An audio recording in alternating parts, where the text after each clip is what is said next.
السلام علیکم ورحمۃ اللہ وبرکاتہ الحمد للہ رب العالمین اللہم صلی علی محمد وعلی آل محمد۔ یہ ہمارے ہاتھ میں ایک کتاب ہے رسائل و مسائل، اور اس سے ہم مولانا مودودی کا آج دجال کے بارے میں موقف پڑھیں گے۔ دراصل کسی کی طرف سے سوال آیا کہ مولانا مودودی کا دجال کے بارے میں کیا موقف ہے۔ دراصل کچھ لوگوں کے اندر یہ معروف ہے کہ مولانا مودودی دجال کے منکر تھے، تو اس حوالے سے سوال پوچھا گیا۔ تو آئیے یہ سوال آگے سے پڑھتے ہیں۔ 339 نمبر سوال ہے 421 نمبر پیج کے اوپر۔ کانا دجال کے متعلق مشہور ہے کہ وہ کہیں مقید ہے، تو آخر وہ کون سی جگہ ہے؟ آج تو دنیا کا کوئی کونا انسان نے نہ ایسا چھان مارا ہے، پھر کیوں کانے دجال کا پتہ نہیں چلتا؟ یعنی اس کے مقید یا قید ہونے کے حوالے سے یا مقید ہونے کے حوالے سے کسی نے یہ سوال کیا ہے۔ تو آگے سے مولانا کا جواب ہے، یہ کہنا دجال کہ وہ کہیں مقید ہے وغیرہ تو افسانے ہیں جن کی کوئی شرعی حیثیت نہیں ہے۔ ان چیزوں کو تلاش کرنے کی ہمیں کوئی ضرورت بھی نہیں ہے۔ عوام میں اس قسم کی جو باتیں مشہور ہوں ان کی کوئی ذمہ داری اسلام پر نہیں ہے۔ ان میں سے کوئی چیز اگر غلط ثابت ہو جائے تو اس سے بھی اسلام کو کوئی نقصان نہیں پہنچتا۔ ترجمان القرآن 1945 اکتوبر میں یہ جواب دیا گیا۔ یہی وہ سوال ہے جس کی وجہ سے لوگوں کو یہ شبہ ہوا کہ مولانا مودودی دجال کے منکر ہیں یا اس کا انکار کرتے ہیں۔ تو اس کا جواب یا اس کا کلیریفیکیشن بھی لوگوں نے پھر مانگی۔ 340 نمبر سوال ہے کہ ترجمان القرآن میں کسی صاحب نے سوال کیا تھا کہ کان دجال کے متعلق مشہور ہے کہ وہ کہیں مقید ہے۔ یہ نیکسٹ سوال ہو رہا ہے، ٹھیک ہے؟ تو آخر وہ کون سی جگہ ہے آج دنیا کا انسان، یعنی وہی پرانا سوال۔ تو اس کا آپ نے جواب دیا تھا کہ کانا دجال وغیرہ تو افسانے ہیں جن کی کوئی شرعی حیثیت نہیں، لیکن جہاں تک مجھے معلوم ہے، یہ نیکسٹ سوال ہو رہا ہے، ٹھیک ہے؟ کم از کم 30 روایات میں دجال کا تذکرہ موجود ہے جس کی تصدیق بخاری، مسلم، ابو داؤد، ترمذی، شرح سنہ بیہقی سے ملاحظہ کی جا سکتی ہے۔ پھر آپ کا جواب کس سند کی پر مبنی ہے؟ جواب: مولانا مودودی نے اس کا جواب دیا، میں نے جس چیز کو افسانہ قرار دیا ہے وہ یہ خیال ہے کہ دجال کہیں مقید ہے۔ باقی رہا یہ امر کہ ایک بڑا فتنہ پرور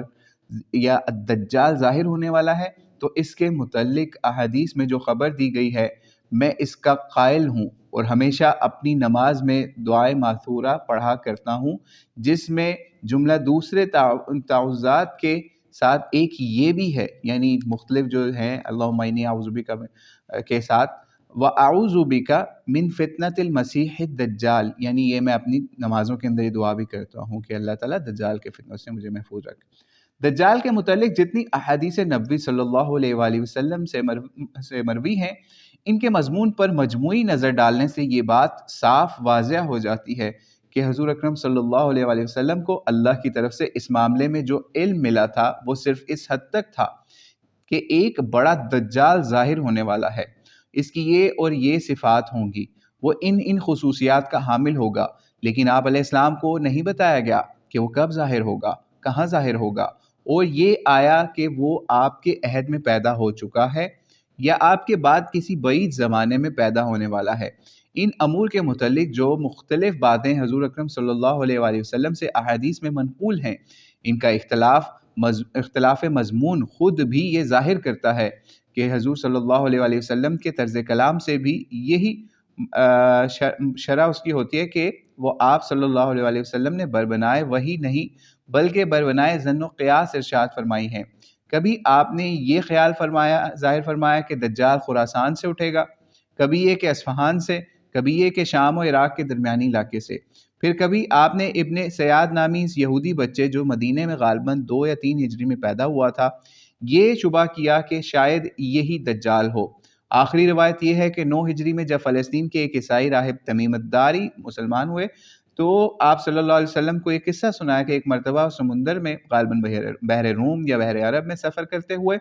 ایک غیر آباد جزیرے میں پہنچے، اور وہاں ان کی ملاقات ایک عجیب شخص سے ہوئی۔ اس نے انہیں بتایا کہ وہ خود ہی دجال ہے، تو آپ صلی اللہ علیہ وآلہ وسلم نے ان کے بیان کو غلط باور کرنے کی کوئی وجہ نہ سمجھی، البتہ اس پر اپنے شک کا اظہار فرمایا کہ اس بیان کی روح سے دجال بحر روم یا بحر عرب میں ہے، مگر میں خیال کرتا ہوں کہ وہ مشرق سے ظاہر ہوگا۔ ان مختلف روایات پر جو شخص بھی مجموعی نظر ڈالے گا، وہ اگر علم حدیث اور اصول دین سے بھی کچھ واقف ہو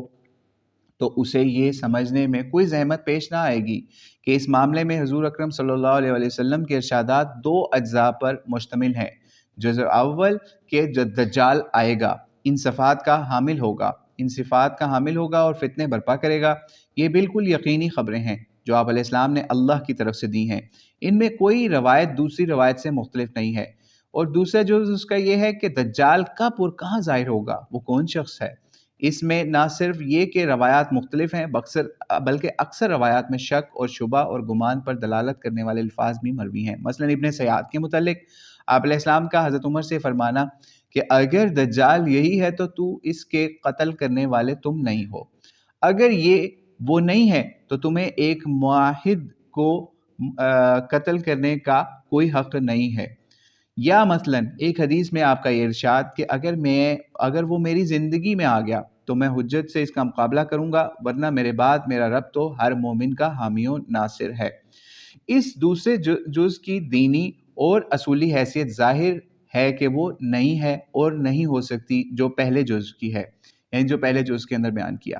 جو شخص اس کی بھی تمام تفصیلات کو اسلامی عقائد میں شمار کرتا ہے وہ غلطی کرتا ہے، بلکہ اس کے ہر حصے کی صحت کا دعویٰ کرنا بھی درست نہیں۔ ابن سیاد پر آپ علیہ السلام کو شبہ ہوا تھا شاید وہی دجال ہو، اور حضرت عمر نے تو قسم بھی کھا لی تھی کہ یہی دجال ہے، مگر بعد میں وہ مسلمان ہوا، حرمین میں رہا، حالت اسلام میں مرا اور اس کی نماز جنازہ مسلمانوں نے پڑھی۔ اب اس کی کیا گنجائش باقی رہ گئی کہ آج تک ابن سیاد پر دجال کا شبہ ظاہر کیا جاتا رہا ہے۔ تمیمت داری کے بیان کو حضور علیہ السلام نے اس وقت تقریباً صحیح سمجھا تھا، مگر کیا 1350 سال کے بعد بھی اس شخص کا ظاہر نہ ہونا جسے حضرت تمیم نے جزیرے میں محبوس دیکھا تھا، یہ ثابت کرنے کے لیے کافی نہیں کہ اس نے اپنے دجال ہونے کی جو خبر حضرت تمیم کو دی تھی وہ صحیح نہ تھی۔ حضور علیہ السلام کو اپنے زمانے میں اندیشہ تھا کہ شاید دجال آپ کے عہد میں ہی ظاہر ہو جائے گا یا آپ کے بعد یا کسی قریبی زمانے میں ظاہر ہو، لیکن کیا یہ واقعہ نہیں کہ 1350 سال گزر چکے ہیں، ابھی تک دجال نہیں آیا ہے۔ اب ان چیزوں کو اس طرح نقل و روایت کیے جانا کہ گویا یہ بھی اسلامی عقائد ہیں، نہ تو اسلام کی صحیح نمائندگی ہے اس سے، اور نہ اسے حدیث ہی کا صحیح فہم کہا جا سکتا ہے۔ جیسا کہ میں عرض کر چکا ہوں، اس قسم کے معاملات میں اگر کوئی بات نبی کے قیاس یا گمان یا اندیشے کے مطابق ظاہر نہ ہو تو یہ اس کے منصب نبوت میں ہرگز قادح نہیں ہے، نہ اس سے عصمت انبیاء کے عقیدے پر کوئی حرف آتا ہے، نہ ایسی چیزوں پر ایمان لانے کے لیے شریعت نے ہمیں مکلف کیا ہے، نہ اور اس اصولی حقیقت کو تعبیر نقل والی حدیث نبوی میں نبی علیہ السلام خود واضح فرما چکے ہیں۔ حدیث نقل یا تعبیر نقل والی حدیث جو ہے وہ دراصل جب نبی علیہ السلام آئے تو مدینے کے اندر تو وہاں پہ کھجوروں کے حوالے سے کچھ ٹیکنالوجی وہاں کے لوگ یوز کر رہے تھے، تو اس سے نبی علیہ السلام نے جب انہیں کہا کہ یہ نہ کرو تو پھر اس سے جو فصل کا نقصان ہوا تھا اس کے حوالے سے اس کی طرف اشارہ کیا جا رہا ہے۔ تو بہرحال یہ مولانا مودودی نے یہ جواب جو ہے اس کو ترجمان القرآن فروری 1946 کے اندر ارشاد فرمایا یا پھر تحریر فرمایا۔ تو اس سے یہ پتہ چلتا ہے کہ مولانا مودودی دجال کے بالکل قائل تھے، اپنی نمازوں کے اندر اس کے فتنے سے پناہ بھی اللہ سے مانگا کرتے تھے، لیکن اس کے اوپر یہ کہنا کہ جو اس کا انکار کر دے وہ عقائد اسلام کا انکار ہے، یہ اس طرح کی چیزیں، اس کو مولانا مودودی نے بڑے اچھے سے واضح کر دیا۔ اس پہ امید ہے آپ کو اب مزید کوئی اشکال نہیں رہے گا کہ مولانا مودودی دجال کو ماننے والے بھی تھے، لیکن اس کے حوالے سے جو جزیات ہیں اس کے حوالے سے وہ کس طرح سے اس کی تعبیر کیا کرتے تھے۔ تو اللہ سے دعا ہے اللہ کریم ہمیں دجال کے فتنے سے محفوظ فرمائے اور اپنی دعاؤں کے اندر جو نبی علیہ السلام نے دعا بتائی اس کے ساتھ دجال کے فتنے سے پناہ مانگنے والا بنائے۔ واللہ اعلم بالصواب۔ السلام علیکم ورحمۃ اللہ وبرکاتہ۔